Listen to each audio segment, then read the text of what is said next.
Okay, great. Aeon Flux. All right, Josh. Double duty here. Let's go. Yeah, we got it. Sarah McLachlan, Fumbling Towards Ecstasy, released October 20th. So Fumbling Towards Ecstasy by Sarah McLachlan comes in at number 504 in the 1990s on Best Ever Albums, number 47 in 1993, number 2,856 of all time. It is Sarah McLachlan's highest rated album on Best Ever Albums. Did not see it on Rolling Stone's list, and Sarah McLachlan is ranked number 1,105 of overall artist rankings on Best Ever Albums. All right. She was born January 20th, 1968 in Halifax, Nova Scotia, Canada. So she is Canadian. This is our first time covering her. Pierre Marchand is the producer on this album, and he's a longtime collaborator with her. He did pretty much all of her albums after this. This is her third album out of 9.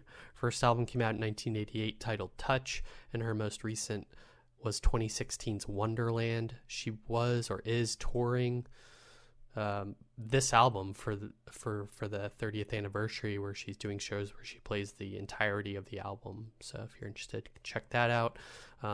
I think she's on tour with like Feist or something. I may be getting that mixed up with something else. Anyway, classified as pop, rock, or adult contemporary. I didn't find any articles about her influences, but she made an Apple playlist for them, and Joni Mitchell's on there, Elton John, Laura Nyro, Gordon Lightfoot, another Canadian, Kate Bush, Sandy Denny. Do you remember Sandy Denny, where she was from? Was that No. Fairport Convention? You got it, John. Fairport Wow. Convention. Yeah. Blast from the Like past those on polls, that I one. pulled Throwing Yeah. Muses and Fairport Convention out of the clear blue. So Gotta keep you I on get the your gold toes. star. Yep. Yeah. Similar artists, Natalie Merchant, Dido, Sarah Brightman, Jewel, Nora Jones, Tegan and Sarah, more recently, Nelly Furtado. Ada, which I think we're Yes, by covering the way. as a single, reached number 3 on the Billboard Hot 100 in 1998. Adia, yep. Yeah, Adia, that's right. That's how she sings it. And both her next album, Surfacing, and 2003's Afterglow reached 2 on the Billboard 200. Some fun facts about her. She herself said this is her favorite record.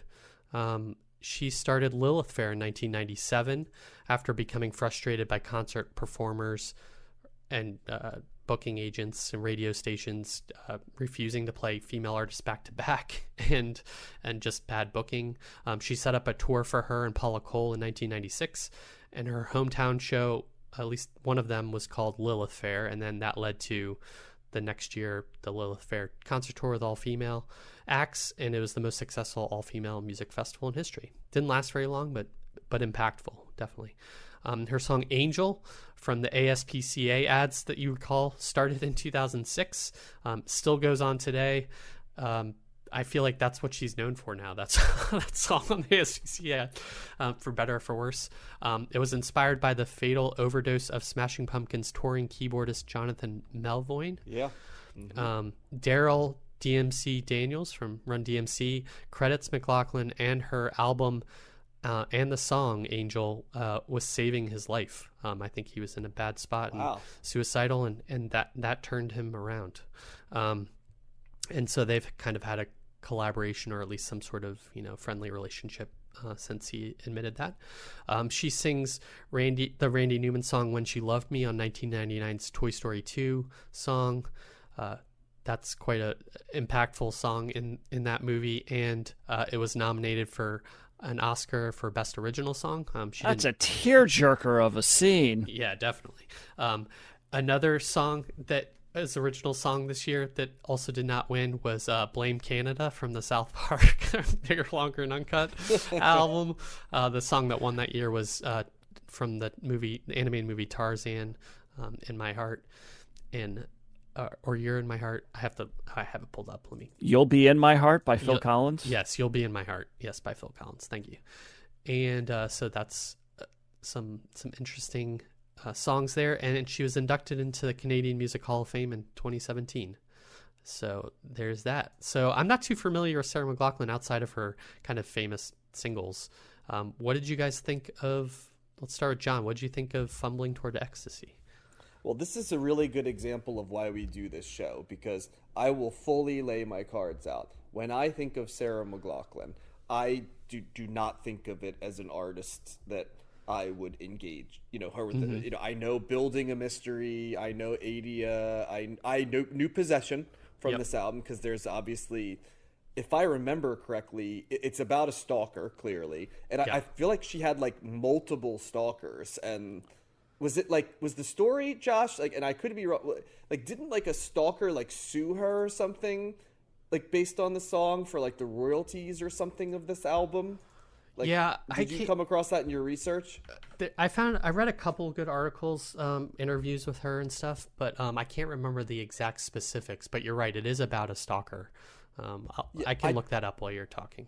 Yeah, it's like she's writing obviously from the lyrics. She's writing from the lyrics of it, but I'm pretty like, this was around the time when, like, unfortunately, like, a lot of women had these like really like fucking nuts. Like Bjork had a crazy ass stalker as well, who like filmed videos, and like Sarah McLachlan definitely has this like Earth Mother vibe to her. It's sort of like the Natalie Merchant vibe, but like even more so, because Natalie Merchant, comes off very maternal and like warm too, but there's like an anger at times, like righteous indignation in her that kind of keeps it a little more edgy. Like I feel like Sarah McLachlan's like voice is like a blanket, right? Like to people that may need some sort of TLC, right? And so like I could absolutely see how she gets heard by, men who need a certain female figure in their life a certain way. You're right. It is inspired by fan letters that she received, and famous ones from a computer programmer who sued her for using his words without crediting him.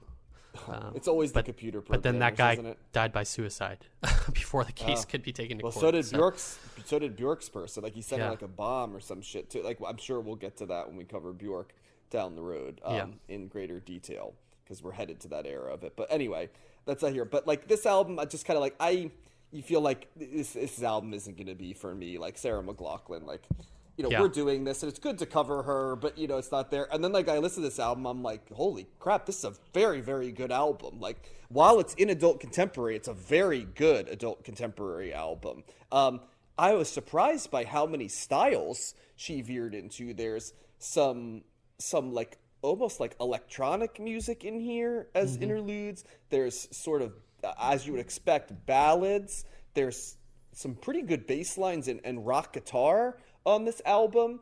Ice is a really dark vibe song that really resonates. The lyrics remind me, I really in particular like that. It's like a folk song at like a level you wouldn't expect her to be so stripped down and dark in terms of how she's singing. So that was a good choice, Josh, to put that in the montage. Ice Cream's another good one.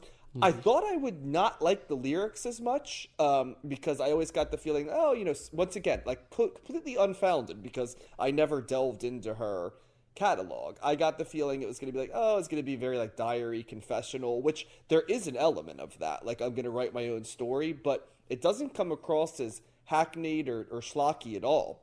It comes across as like very sincere and very much written from a woman's perspective too, but not like in our first album, like Bratmobile, like aggrieved, angry, right? Like One Lane we were in. Not like Too Cool for School, alt rock, not like different lanes, you know what I mean, that the 90s is sort of playing around with here. This is very much like, I am definitively a woman, you know what I mean, and I'm definitively writing about what you would consider to be traditional, like female, like high emotional intelligence, like I take on the burdens of the world, as caretaker and someone who's emotionally connected there. And it just really resonated with me for some reason. I mean, the touch points, Laura Nyro, it came to mind immediately. I get the Joni Mitchell part because there is a confessional element to it.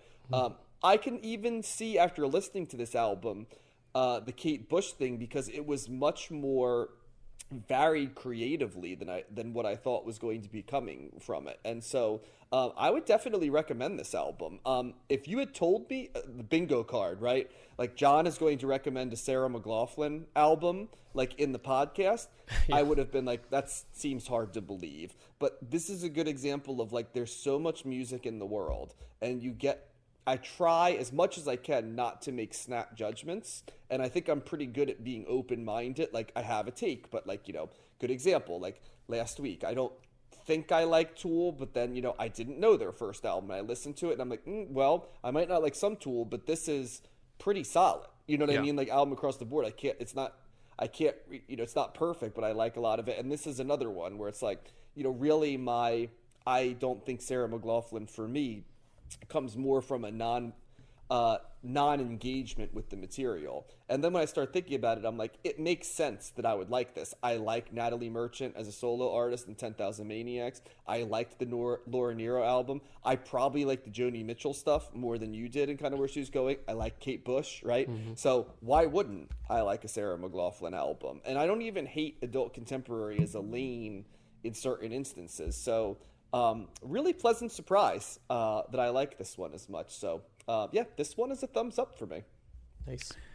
Yeah, I think my first reaction when I saw the record, I was like, oh, sweet, Building a Mystery, because I've always liked that song. I was like, oh, darn it, it's not on here, shoot. So I do like that song a lot. So, but I did know Possession, so as soon as that came on, I'm like, oh, I know this song, I like that. And I was like, it's a really good way to open it. I really like the choices that she and the producer are making in terms of just the way that, because there are a lot of electronics on this, whether it's synths or just effects that they're using, and I think that's that song, and there's a couple of other songs as well that have to me what's is kind of like a definitive '90s. I don't know how to describe it. It's definitely a synth sound. Sometimes it's used in some trip hop or some other kind of electronic friends pop music. Yeah, like another group that I somewhat familiar. A friend of mine had burned me a copy of their album Trickle, and there are similar things there. It's kind of I kind of associate the sound with a little bit more of a later '90s vibe, but it's interesting to hear it here in the earlier part of the decade. Matt, and with Sarah McLachlan. What? Who did that Trickle album? You cut out there Olive. for a second. Olive. Okay. Yeah. And so I kind of always, similar to you, John, kind of had I was like, okay, we'll cover Sarah McLachlan. It's like piano, soft rock, singer-songwriter kind of thing. Check the box because he's important to some people. Start at Lilith Fair, you know what I mean? Like, totally know her for Lilith Fair. Yes. Know her for the, and that I probably associate her with the, the dog commercials and stuff, that the Angel song that was used in a variety of different ways. And so it was good to listen to it. I like John, was interested in the different kind of directions that it took. It's certainly very adult contemporary, but she's varying things some up. There's some jazzy elements here. There's a little bit of a funky, there's a funkier element, in some of the songs. The Ice song is really interesting for like an acoustic, really very dark sounding kind of song, very, very simple, but the minor key, very heavy minor key, kind of song as well.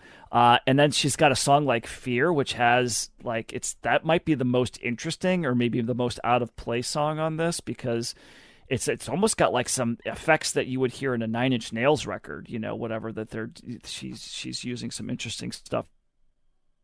It's varied, it's interesting. I think that this sounds really, this is kind of like, to me, more of a nighttime record, possibly early morning record, but I was getting more of an evening vibe for this, when you're kind of like wanting the day's winding down, or you're just trying to vibe out. There's some building in some of the songs, which I like too. Didn't go all out. Like Wait was a great example. It's kind of like this reflective song. It does build, which I like, but it doesn't.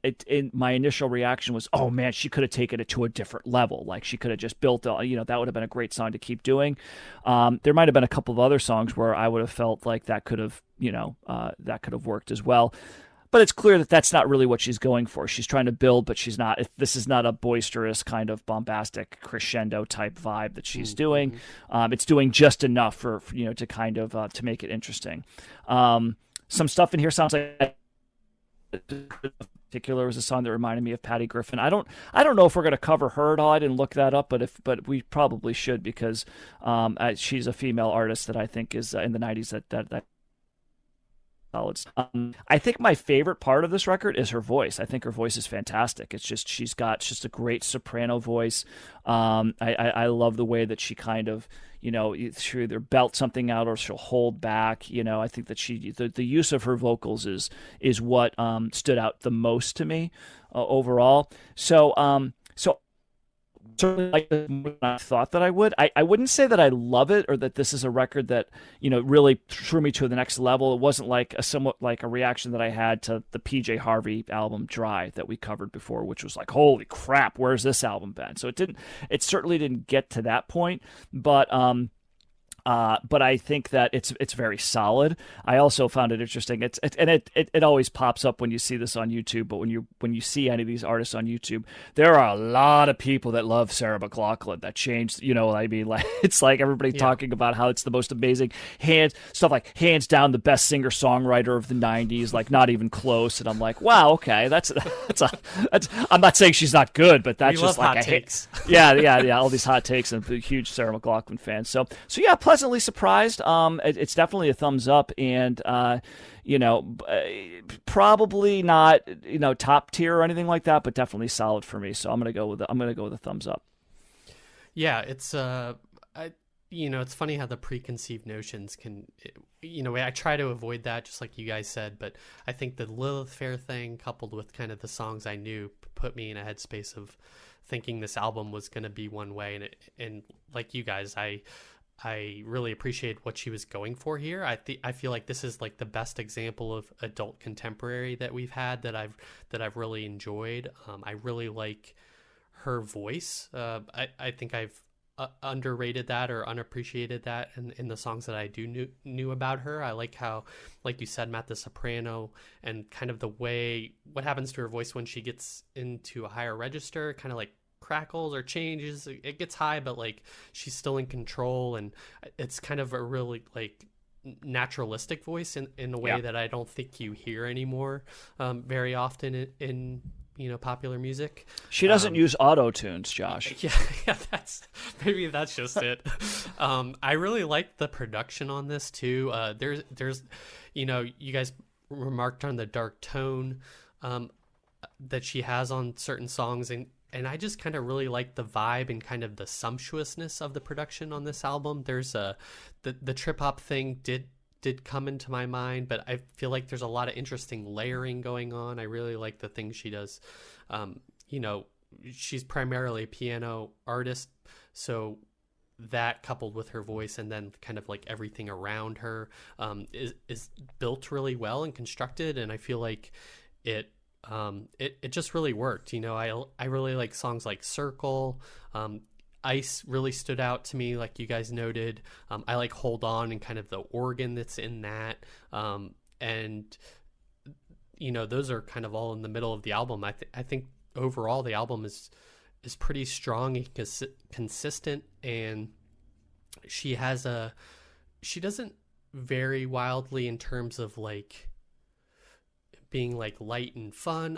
That's not like how I would describe her vibe or this album, but I think there's a seriousness here, but it's not like an oppressive seriousness. I was like able to get on her wavelength and kind of go along for the ride on this album, and so I was also pleasantly surprised and ended up liking this quite a bit. So it's a thumbs up from me as well. Okay. I mean, it's very interesting, our takes this week. I think it'll be an interesting summary